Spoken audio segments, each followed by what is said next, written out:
You're listening to Too Much on Her Plate, the podcast for smart, busy women who are tired of running on the hamster wheel and are ready to create freedom from overeating and emotional eating. I'm your host, clinical psychologist, author, and a smart, busy woman too, Dr. Melissa McCreary.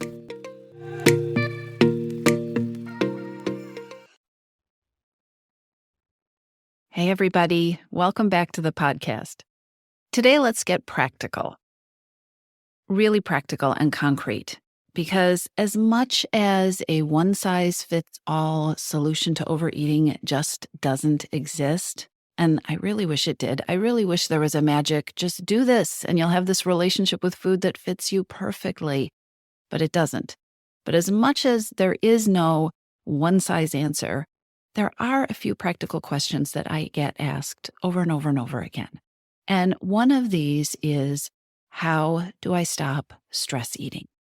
What exactly can I do? What can I try when all I want to do is eat all the things because I'm so stressed out, I'm so overwhelmed?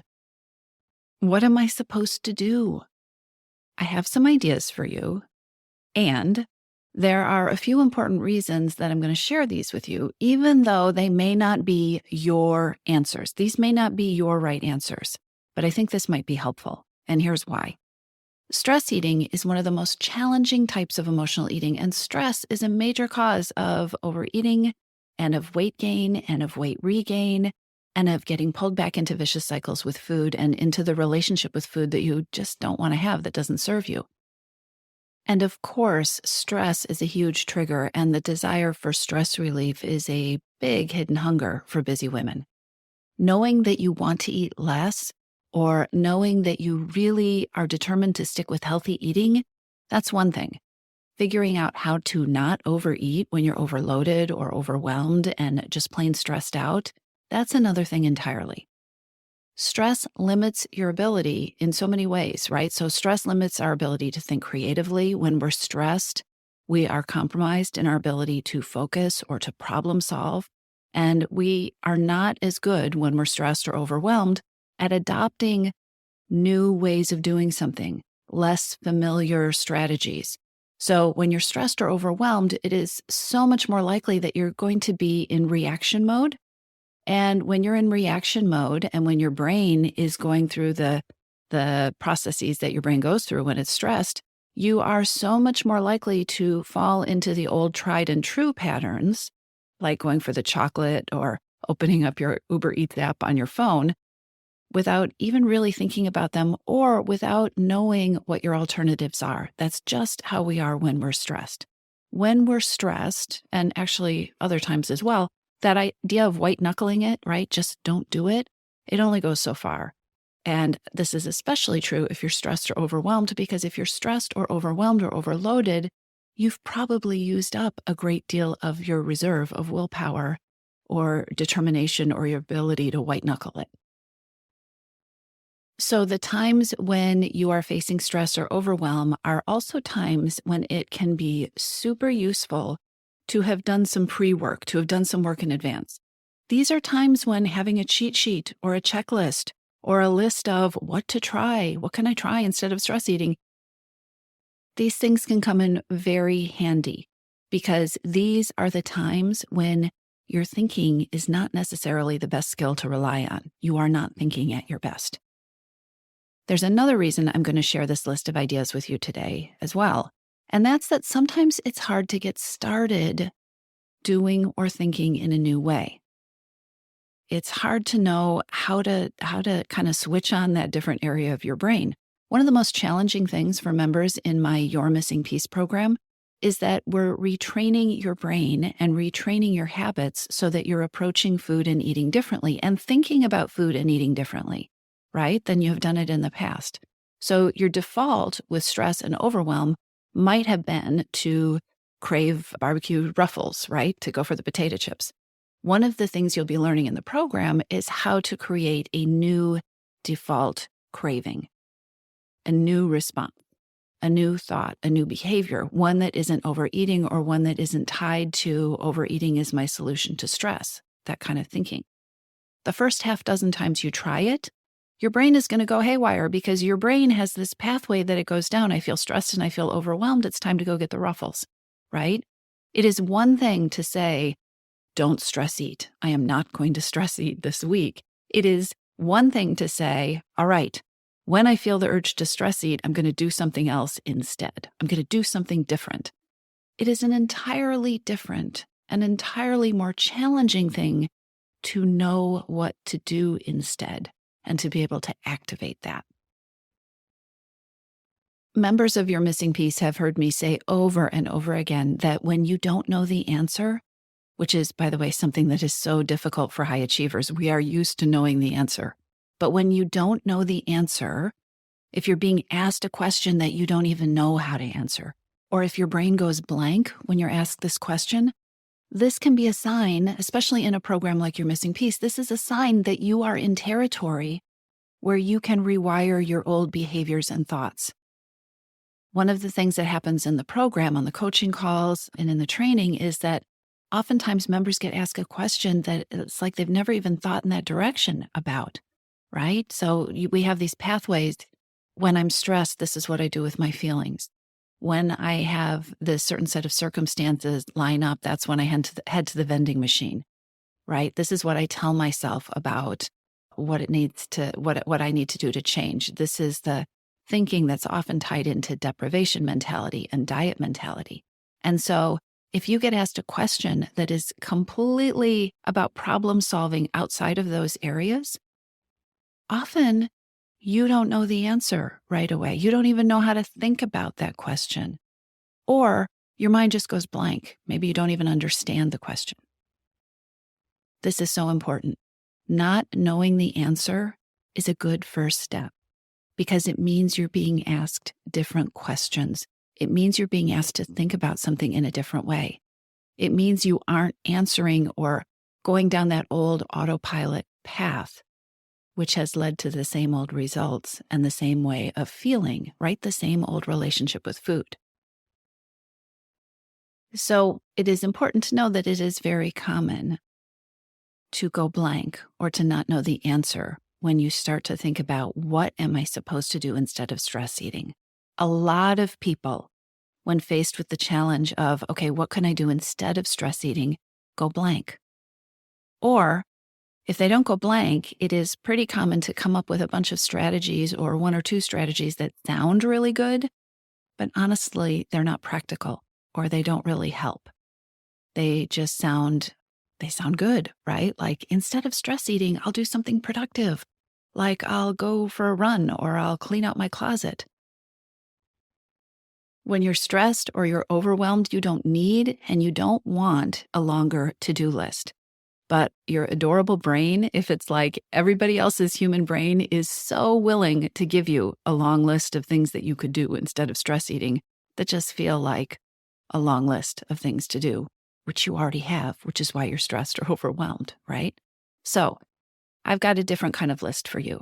Eventually, the idea is to craft your own list, a list that's going to help you beat your stress eating triggers.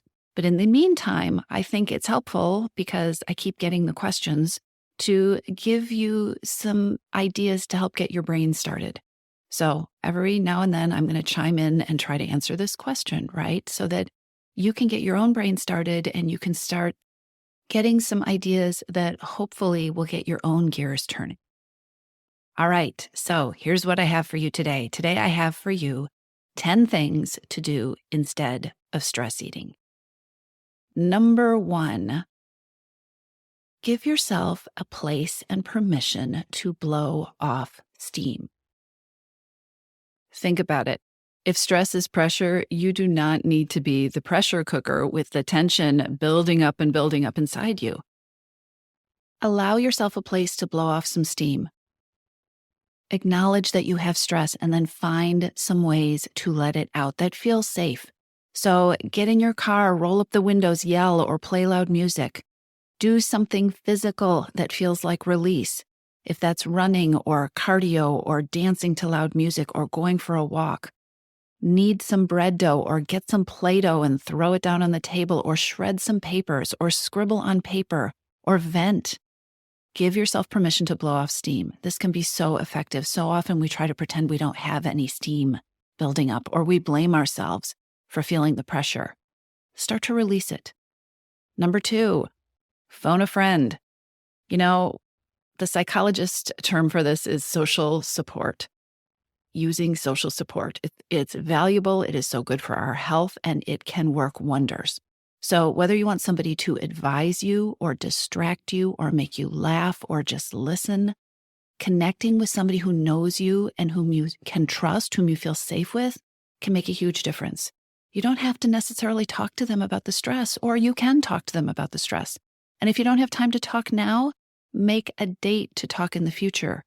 Give yourself permission to get that support and seek it out. Here's idea number 3. This can sound so simple, but it can work wonders. Change your scenery. This is a little thing. Remove yourself from the situation, even if it's just temporary. Leave the room, get up from your desk, walk out of the office, sit in a different chair, go to the restroom. Take a break, change your scenery, get a new perspective, physically, mentally. If you have stress eating rituals, like certain times of day that you just end up standing in front of the vending machine, shake things up a little bit.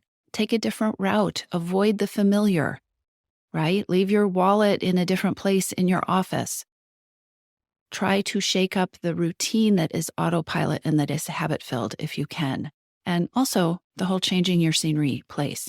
Give yourself a new physical and mental perspective. That's really important, and it doesn't have to be for very long. 4th idea, something to do instead of stress eating: relax and stretch.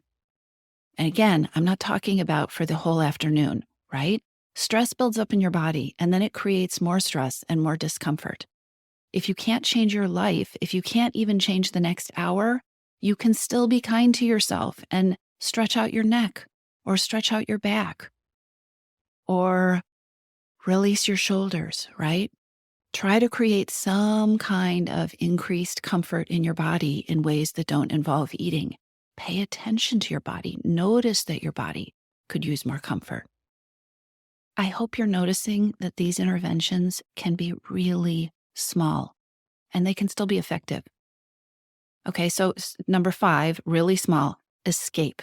Even for 30 seconds, escape.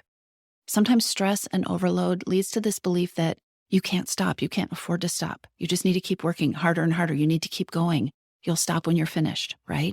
Do not buy into this. It is a recipe for stress eating.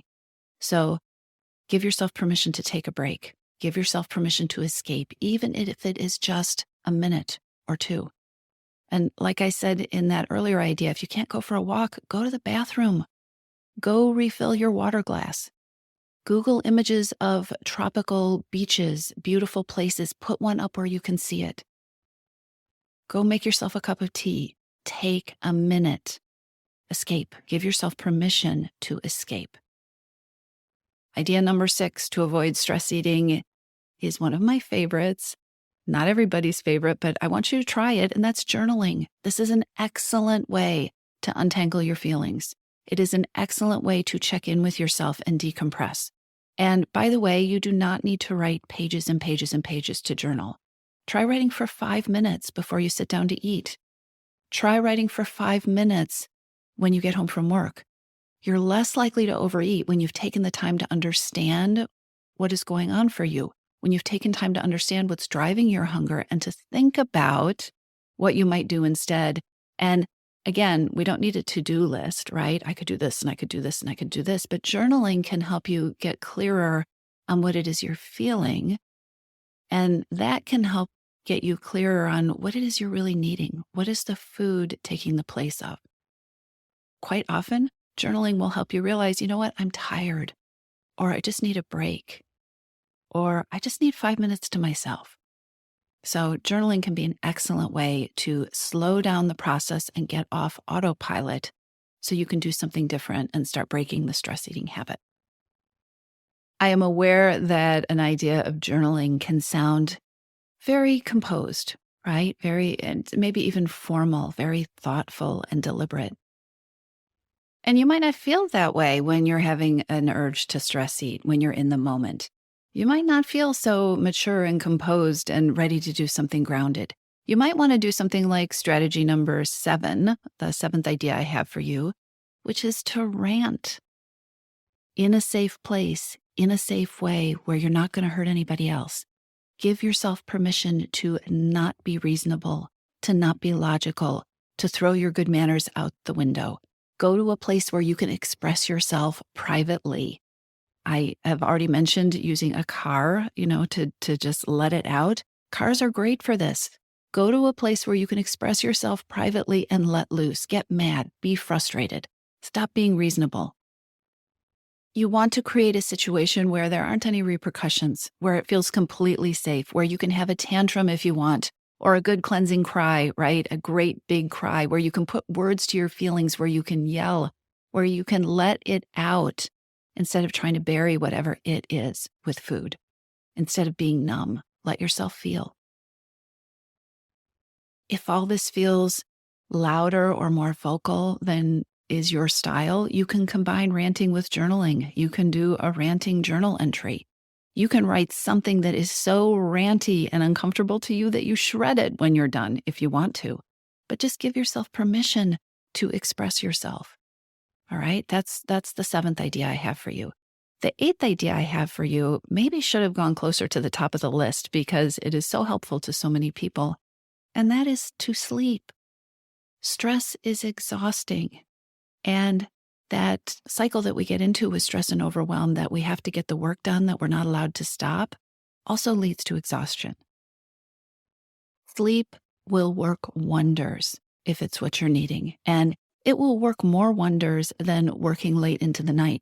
If you have been sleep deprived, getting at least 7.5 hours of sleep a night will also do things like literally decrease your appetite, literally decrease your cravings. And on top of that, you're going to be more productive. You're going to be better able to focus. You're going to be better able to manage the stressful situation moving forward. Successful women, they guard their sleep. They prioritize their sleep.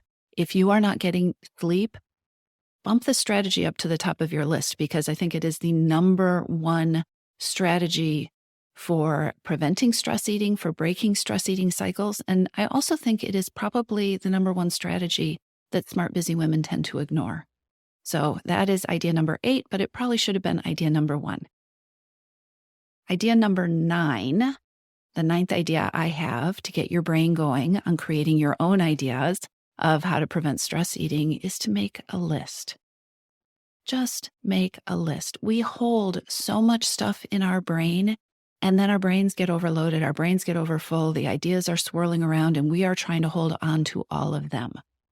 Start creating more effectiveness and more groundedness instead of stress eating. Get that stuff, some of that stuff anyway, out of your brain. Start to create some space in your brain and some calm in your brain. So make a list. Identify your top 3 priorities. What are your action items for the day instead of all the things? And then add to that list one lovely thing or one kind thing that you are going to do for you. If you're making the list late in the day, start with that one lovely thing. What can I do before I go to bed? Or it may be going to bed. Actually, that one lovely thing is usually the hardest thing for people to list, right? We can make a list of all the things we have to do. We can make a list of our priorities. If you are stuck on what is this one nice thing I can do for myself, it might just be one of these things on this list that I'm sharing with you in this podcast episode. Okay, I have one more idea for you that you can use to stop stress eating and to break the stress eating cycle, to break the pattern. And that is simply to breathe. Take a deep breath. I know it sounds so simple, right? But here is the thing. We are physical beings. We are physical beings who can actually, literally, not physically grow more stressed and more relaxed at the same time. They are 2 different processes. Your body cannot be doing both of those. And so when you start relaxing, even if it is just a teeny tiny bit, you are interrupting any kind of cycle that's going on in your body of stress building up. When you start relaxing, even if it's a teeny tiny bit, you reverse the cycle of growing more and more stressed or anxious. Okay? Taking a deep breath starts a relaxing response in your body, even if it doesn't feel that way. So here is a powerful strategy you can use. Set a timer on your computer or on your phone to go off, once an hour. And when that timer goes off, stop what you're doing for just 60 seconds and just breathe. Focus on your breath for just 60 seconds. If you want bonus points, put your hand over your heart and breathe and focus on your heartbeat. Both of these strategies help our bodies and our minds relax. And it's important to remember that you can do something like this super short breaks like this can help you break vicious cycles and to be more mindful and to be more relaxed. So those are the 10 ideas I have for you. Remember, the key to ending emotional eating, the key to creating peace with food is going to be getting clear on the tools that work for you, the tools that fit you. So use these ideas to start your own thoughts. Get your own ideas moving. Play with these strategies. Experiment. Change them up a little bit. And then start collecting your own.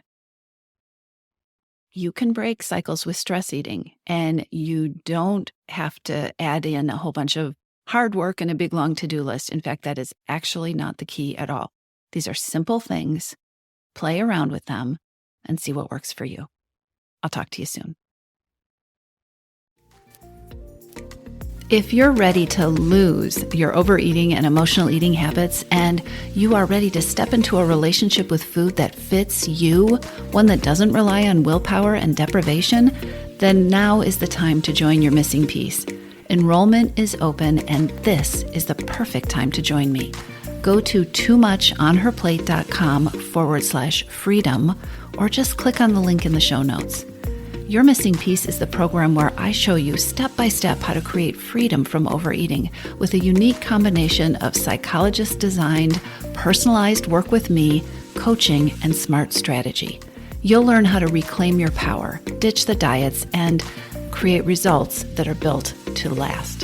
Check it all out at toomuchonherplate.com/freedom, and I'll see you inside.